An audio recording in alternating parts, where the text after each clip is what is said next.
June is Pride Month. It is dedicated to celebrating those who identify as LGBTQ, but for some in that community, lack of access to health care can compromise that identity.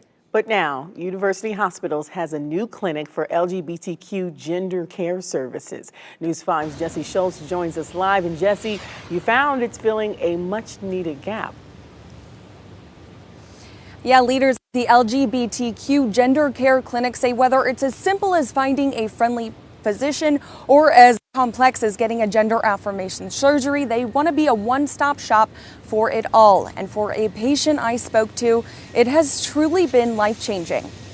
Robert Illier knew early on that who he was on the inside didn't match the outside. I was really young, and when I knew that I wasn't necessarily in the right body. He was assigned female at birth. I knew that wasn't me. As I got a little older, the deeper into Facebook and Google and all the community I got, the more I learned about trans people and trans men, trans women, non-binary people. I was learning more about what made sense. At 18, he came out as transgender. Illier began taking hormones, but his journey to becoming his true self was just starting.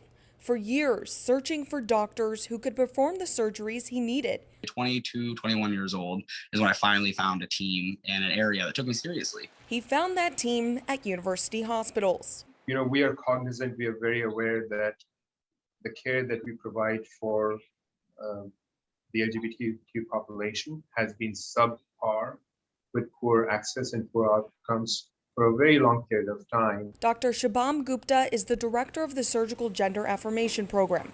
He says they're committed to moving the needle, and the calls for his services just keep on coming. You come in through any door and you can get the entirety of your transition done within the UN system. Illier got his top surgery in 2019. I was floored as it was a top surgery, and then I found out they partnered with a urologist for bottom surgery. And just completed the second surgery in a 3-part phalloplasty. I will never forget the feeling when they called me to schedule my surgery day. They said, your insurance covered it. We're good to go. Here's your pre-op and here's your surgery day. I looked at my wife.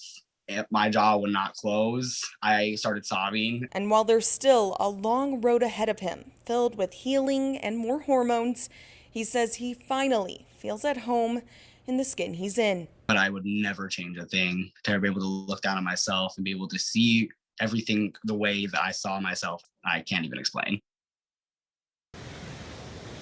Now, the Gender Care Clinic has a central line that you can call, tell the receptionist what you're looking for, and then they can connect you to the services you need. We have that number on our News 5 app right now. Reporting live in Cleveland tonight, Jesse Schultz, News 5.